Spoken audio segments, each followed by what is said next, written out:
Обид да бидат запрени на граница со Албанија функционери навредино и лице кое патувало со нив или само регуларна рутинска контрола која предизвика лавина реакции. Во изјава за телевизија 24 заменик генералниот секретар на владата Хасим Муртезани пак посочи дека сепак не станувало збор за спречување, туку дека забраната се однесувала на лицето кое патувало со нив, а не на функционер, и дека токму поради тоа и покрај дипломатските пасоши кои ги имале тој и двајцата пратеници биле задржани подолго на граничниот премин Ќафасан, а откако на нив тројцата им бил дозволен влезот, но не и на лицето кое било со нив, тие се повлекле и не го продолжиле патот. Прво, не е точно дека сме биле одбиени да влеземе во Албанија.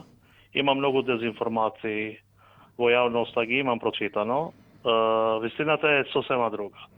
Сме биле кон пат за Албанија да одиме у Тирана. Јас со се двајца пратеници од Лен. И во граничниот премин во Ќафасан сме имале задршка во граница околу саат време поради нејасни и непознати причини, но на крајот од патувањето, односно од завршувањето на процесот, ни се има кажано дека еден од нас, односно еден од тие што патувале со нас, друг сопатник, што не е функционер, беше сопатник со нас, за него беше забрането да се влезе во Албанија. Двајцата пратеници кои патувале со Муртезани биле Аднан Азизи и Беким Ќоку, кој пак веќе се произнесе на својот Facebook статус, каде наведува, ако причината е поврзана со фактот дека јавно ги поддржав неодамнешните протести во Албанија, тогаш ова ќе биде длабоко загрижувачко казнување на граѓаните за изразување мислење или поддршка на мирни протести. Зарем ова не е во согласно со стандардите на демократска држава и со основните слободи загарантирани?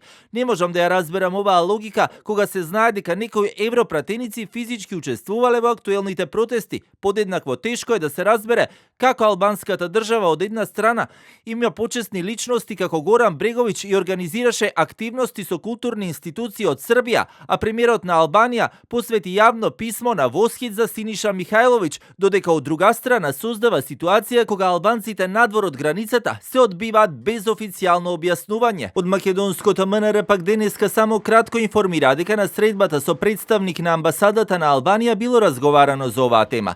Во духот на пријателските односи меѓу двете земји, соседи и НАТО сојузници, на средбата беше побарана официјална информација од албанските власти во врска со настанот што се случи на граничниот премин Ќафасан, при кој на државјани на нашата земја не им бил дозволен влез во Република Албанија. Барање за објаснување од официјална Тирана побарал и собранискиот спикер Гаши, а со реакција и барање за објаснување од властите во Албанија се јавија и од Вреди. Влем бара од властите во Република Албанија да ја информираат јавноста дали навистина постои таква мерка, доколку е така, кој ја донел оваа одлука и врз која законска одлука се темели и кои се конкретните причини за таква акција против избраните функционери и институционалните представници. Меѓу албанските односи треба да се градат врз транспарентност, институционално почитување и јасна комуникација, а не врз необјаснети забрани и процедури што оставаат простор за сомневање. Сепак, сите овие обвинувања ги отфрли албанските власти, а цариниците од албанска страна за албанските медиуми веќе наведуваа. Тие патуваа заедно со четврто лице кој имаше проблеми со патната документација, а поради оваа причина не можеше да му биде дозволено да влезе во Албанија. Другите тројца имаа право да ја преминат границата, но одлучија да не го продолжат своето патување и се вратија по своја слободна волја, стои во реакцијата на управата.